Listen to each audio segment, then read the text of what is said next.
Assalamualaikum warahmatullahi wabarakatuh. Salam jumpa kembali bersama saya Ki Jabar Ruslu. Semoga para penonton dimanapun berada selalu dalam keadaan sehat walafiat dan selalu dimudahkan segala urusan dunia dan akhiratnya oleh Allah Subhanahu wa taala. Amin. Allahumma amin. Pada kesempatan ini, izinkan saya ingin berbagi kembali tentang pengalaman pribadi saya mengenai cara membuat garam karoma atau air karoma untuk mengobati diri sendiri maupun untuk mengobati orang lain. Bagaimana caranya? Silakan simak videonya secara seksama agar tidak gagal paham. Karena selama ini banyak sekali pertanyaan-pertanyaan yang datang ke WA saya, itu sesungguhnya jawabannya ada di dalam video itu tersebut. Selamat mengikuti.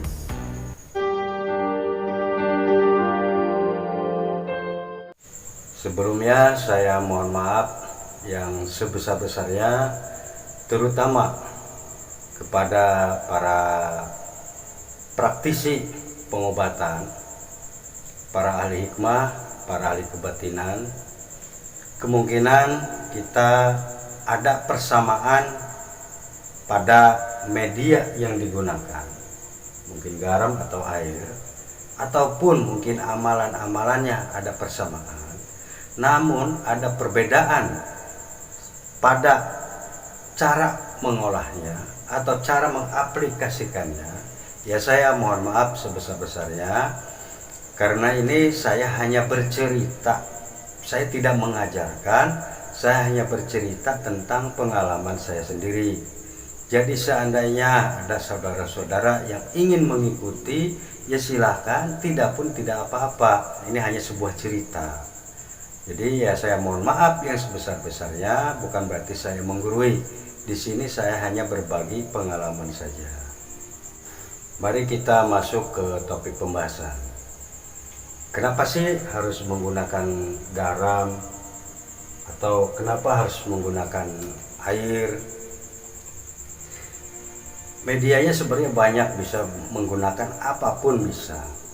Hanya di sini saya ambil alternatif yang sangat sederhana, juga bisa keukur oleh dompet orang-orang biasa seperti saya. Ya, karena harga garam 1 kilo kalau di daerah saya ya kurang lebih Rp3.000. Ya insya Allah terjangkau lah untuk ekonomi lemah seperti saya. Kemudian air pun sama. Jadi kenapa menggunakan air? Ya karena tubuh manusia itu hampir 80% isinya air.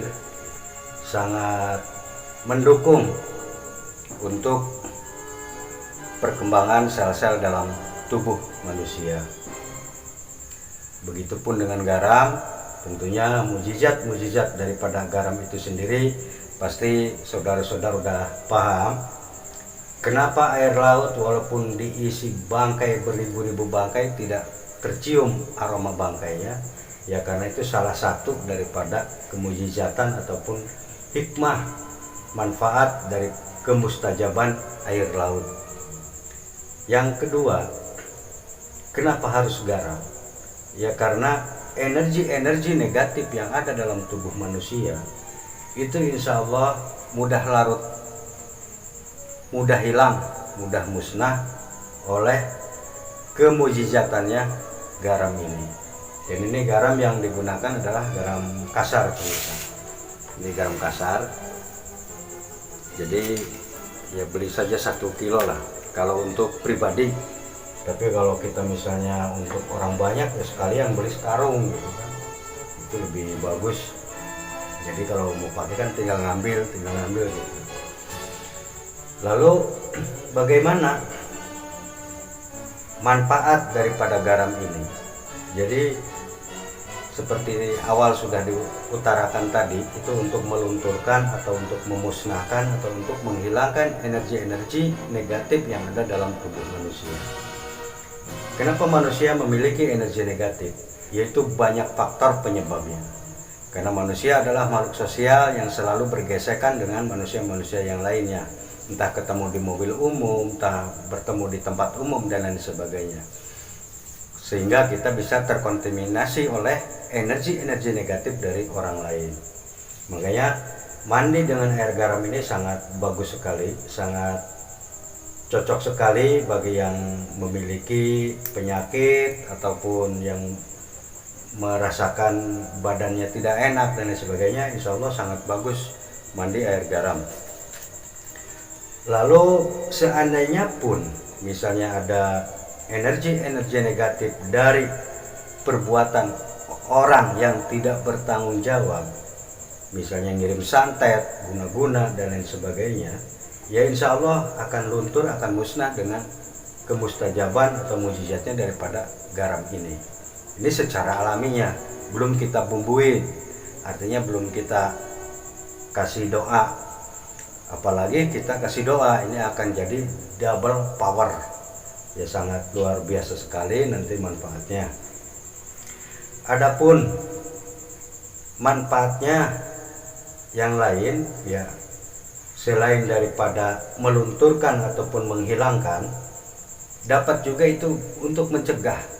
Jadi istilahnya benteng, untuk benteng, baik benteng diri pribadi maupun benteng rumah atau toko atau warung atau apa saja bisa. Jadi selain bisa memusnahkan, bisa juga untuk benteng.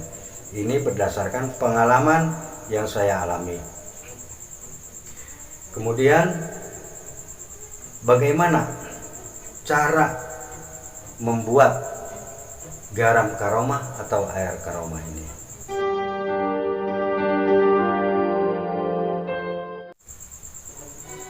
Cara membuat garam atau air karomah. Langkah-langkahnya, yang pertama kita ambil air wudhu. Yang kedua, lakukanlah kita sholat sunnah 2 rakaat.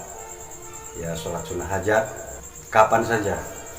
Ya sholat hajat kan bisa dilakukan kapan saja, walaupun memang yang mustajabnya itu 3/4 malam, tapi pada prinsipnya kapan saja. Jadi sebelum kita mendoakan garam dan air ini, ya sebaiknya kita sholat dulu, kita memohon kepada Sang Pencipta, istilahnya mohon izin lah. Nah, setelah sholat sunnah, yang ketiga kita tawasul, hadiah suratul Fatihah kepada Rasulullah, kepada para sahabat, kepada para nabi, kepada para syekh, Syekh Abdul Jalani misalnya, atau ke para wali. Ya di sini pasti saudara-saudara banyak yang sudah paham tentang tawasul. Ya intinya kita ke pusatnya aja satu juga cukuplah, ke Rasulullah. Misalnya kita ke yang lainnya tidak paham. Karena kalau mau saya uraikan semua cara saya pribadi untuk tawasulnya aja mungkin ada 40 titik yang dituju. Ini khawatir untuk para pemula malas nanti melaksanakannya. Jadi udah cukup satu, ke Rasulullah saja juga cukup lah. Kita kirim hadiah Fatihah ke Rasulullah, lalu kita membaca suratul Al-Ikhlas 3 kali, Al-Falaq 3 kali, An-Nas 3 kali, lalu ke Al-Fatihah, dilanjut ke Al-Baqarah yang Alif Lam Mim, hingga ke Wabil Ayuratihum Yumkinun, dilanjutkan ke ayat kursi. Yang bisa, yang nggak bisa ayat kursi ya sudah cukup sampai Fatihahnya saja juga tidak apa-apa. Lalu kita berdoa. Ya, kita berdoa, kita memohon kepada Allah Subhanahu wa taala semoga garam atau air ini menjadi obat bagi si fulan bin fulan, misalnya untuk orang lain. Tapi kalau untuk diri kita, ya semoga menjadi obat untuk diri saya sendiri, mengobati penyakit lahir dan penyakit batin. Kalimatnya bebas, silahkan menggunakan bahasa daerah masing-masing. Kata-katanya bebas saja, silahkan pakai bahasa hati lah. Jadi nggak usah terlalu terpaku ke kalimat yang saya ucap. Tidak harus mengikuti, tidak harus sama, tidak apa-apa. Karena Allah Maha mengetahui apa yang dikehendaki hatinya sang makhluk. Ya intinya kita memohon kepada Sang Pencipta Allah Subhanahu wa taala, semoga garam ataupun air ini menjadi penawar bagi penyakit kita atau penyakit si fulan bin fulan. Kalau kita membuat untuk orang lain, kalau kita untuk diri sendiri, ya berarti untuk diri saya. Nah, setelah itu kita membaca kunci 7. Jadi ta'awud 7 kali, bismillahirrahmanirrahim 7 kali, asyhadu an la ilaha illallah wa asyhadu anna muhammadar rasulullah 7 kali. Allahumma sholli wa sallim wa barik ala sayyidina Muhammadin nurillati wa siri syarifi sayyidi asma'i wa sifati wa ala alihi wa sahbihi wa sallim 7 kali sholawat nur jatinya. Lalu astagfirullahaladzim 7 kali, innalillahi wa inna ilaihi rajiun 7 kali, la haula wala quwwata illa billahil aliyyil azim 7 kali. Lalu membaca sholawat nurjati 41 kali. Jadi 41 kali selesai, tiupkan ke garam atau ke air. Apa harus dua-duanya? Tidak, terserah. Mau air doang boleh, mau garam doang boleh, mau kedua-duanya juga boleh. Itu yang penting nih, airnya harus air mineral, jangan air mentah. Jadi harus air yang ya dari galon lah, ini air dari galon. Atau kita beli botol yang baru nggak apa-apa. Nah setelah itu, setelah selesai, ya sudah kita tutup. Subhana rabbika rabbil izzati amma yasifun wa salamun alal mursalin walhamdulillahirabbil alamin. Nah baru kita masuk ke fase kedua, yaitu bagaimana cara menggunakan ini, garam ini atau air ini.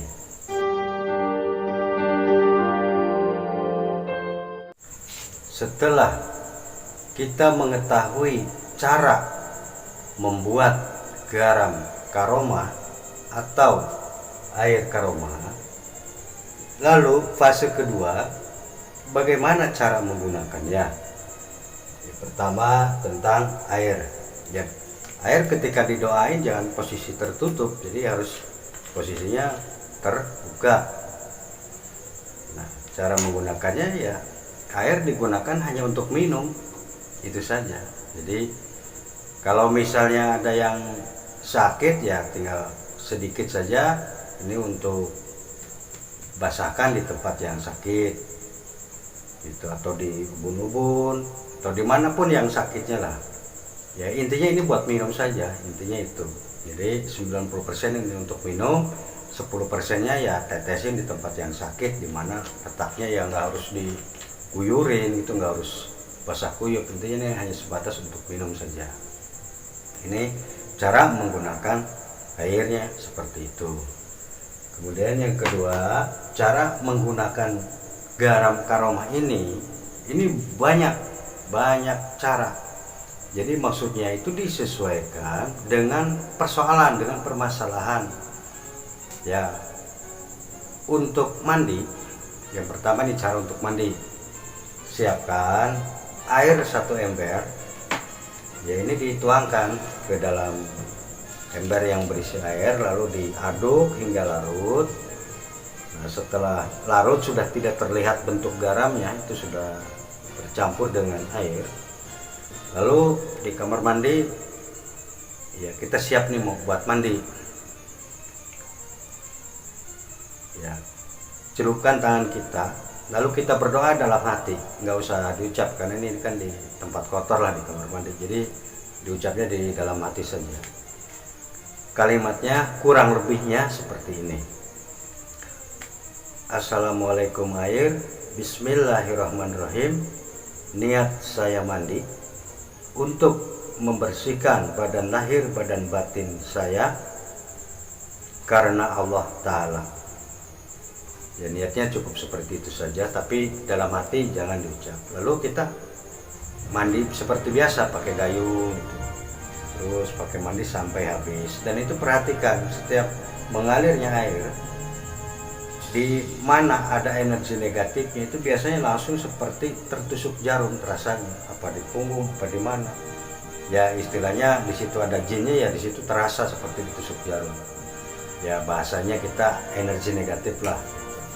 Kalau dengan menggunakan bahasa jin takutnya serem, jadi udah seperti tusuk jarum, gatal atau ya sakit aja, sakit. Tidak semua seluruh badan, tidak hanya di bagian-bagian tertentu, dan itu pun kan kalau ada, kalau tidak ada ya kita tidak merasakan apa-apa. Nah, langsung setelah habis dilanjut dengan dibilas dengan air bersih. Kita mandi seperti biasa, ya sampoan, ya sabunan, ya udah mandi, dibersihkan. Setelah itu kita ambil air wudhu, selesai mandinya kita ambil air wudhu, ya sudah selesai. Itu kita lakukan berapa lama? Ya tergantung. Apa bisa dilakukannya setiap kali kita merasakan badan tidak enak, atau kita mau berkala, misalnya sebulan sekali kita mandi air garam, atau 2 minggu sekali, atau seminggu sekali, ya itu bebas, terserah. Ya kenapa harus air garam, kenapa nggak ke laut saja? Ke laut langsung itu malah lebih bagus. Ya ini kan alternatifnya, daripada ke laut mungkin jauh, atau mungkin ongkosnya terlalu berat. Ya kalau garam kan bisa dilakukan di rumah dengan harga yang murah. Ya itu tinggal terserah gitu kan. Mau ke laut langsung itu lebih bagus, mau pakai air garam pun bagus. Silakan, ini hanya alternatif saja. Itu cara pertama kalau kita menggunakan untuk mandi. Nah, cara kedua, misalnya kita ya punya warung makan atau bikin kue atau ya kuliner lah, supaya laris sebagainya, ya garamnya kita gunakan saja garam ini. Ya tentu dengan komposisi takaran yang sesuai biasanya seberapa banyak gitu kan. Jadi jangan mentang-mentang ini dengan garam yang sudah didoain kita ngasih bumbunya itu garamnya seraup atau sebanyak-banyak mungkin. Ya jangan seperti itu juga, ya nantinya kan keasinan. Ya seperti biasa aja takarannya berapa gitu kan. Itu bisa digunakan untuk warteg ataupun rumah makan, atau kita bikin bolu atau apa, ya secukupnya saja gunakannya garam ini. Itu insya Allah barokahnya, ya makanan kita habis lah insya Allah, laris manis.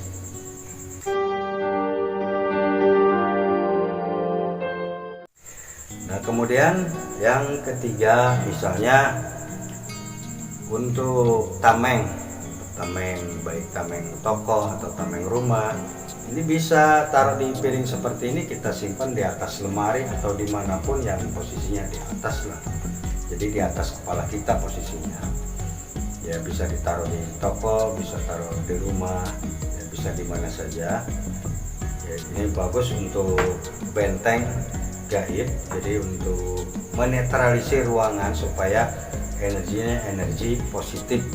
Jadi energi negatif nanti akan terhalau, akan pergi dengan sendirinya oleh kekuatan energi positifnya garam ini. Ya, itu semua berkat daripada ridhonya Allah Subhanahu wa Ta'ala. Jadi tetap ujung-ujungnya kita mohon kepada Allah Subhanahu wa Ta'ala. Jadi jangan terlalu meyakini, mengimani kepada garamnya, tapi yang kita imani adalah Allah Subhanahu wa Ta'ala. Jangan salah. Ya, minum obat juga bisa musyrik kalau kita mengimani ke obatnya. Ya. Jadi di sini saya menerangkan tentang tata cara menggunakan atau mengaplikasikan garam ini. Kemudian misalnya untuk bersih-bersih rumah atau toko atau pabrik, garam ini bisa gunakan untuk pertama mengepel. Jadi setelah dicampur dengan air, kita gunakan untuk ngepel rumah atau ngepel pabrik atau toko yang katanya ada hantunya dan lain sebagainya. Nah, nanti setelah dipel oleh garam ini kering, kita dipel ulang, jadi ngepelnya 2 kali. Karena kalau dipel oleh garam ini akan bau amis. Jadi setelah kering, misalnya udah meresap air garamnya, lalu kita pel yang kedua kalinya yang menggunakan ya pewangi lah. Seperti biasa kita pel lagi menggunakan pewangi. Nah, di luar rumah atau di luar toko atau di luar warung, kalau memang memungkinkan, ya jangan sampai kelihatan orang, nanti disangkanya kita lagi ngapa-ngapain lah. Kita taburi ini di keliling rumah atau warung atau toko ditaburkan. Itu untuk membentengi dari luar. Kalau tadi kan ngepel untuk membuang yang ada di dalam supaya keluar. Nah, sekarang di luar kita bentengi dengan garam ini ya, sedikit-sedikit saja, yang penting bentuknya ngelilingi rumah atau toko atau warung, ya asal jangan sampai kelihatan sama orang, nanti akan curiga kan, kita lagi uka-uka atau lagi apa katanya. Jadi usahakan jangan sampai terlihat oleh orang lain. Nah, itu untuk membackup atau untuk benteng dari rumah atau toko atau pabrik atau warung. Lalu berapa kali kita melakukannya? Ya itu terserah, mau kapanpun, mau berapa kalinya itu terserah. Ya sekiranya kita pasti yang namanya punya rumah atau yang punya warung, yang punya toko, tahulah kalau keadaan mungkin income lagi merosot atau lagi sepi atau bagaimana, ya udah kita bertindak gitu. Nah, kemudian cara untuk yang lainnya, misalnya di rumah ini ada anak nangis terus gitu, kita curiga ini ada yang ganggu, ya sudah, kalau kita memang ada garam kasar yang sudah kita jadikan garam karoma, tinggal tabur saja ke atas gentingnya, udah sebar-sebar aja. Ya barangkali ada kuntilanak lagi nongkrong di genting, atau ada genderuwo atau ada setan lagi santai-santai di atas rumah, ya sudah tinggal ditebar-tebar saja pakai garam ini, ya insya Allah kabur lah gitu. Nah, itu cara mengaplikasikannya atau cara menggunakannya. Itulah yang dapat saya sampaikan tentang cara membuat garam karoma dan air karoma. Mohon maaf atas segala kekurangan dan kesalahan diri saya. Wabillahi taufiq wal hidayah. Wassalamualaikum warahmatullahi wabarakatuh.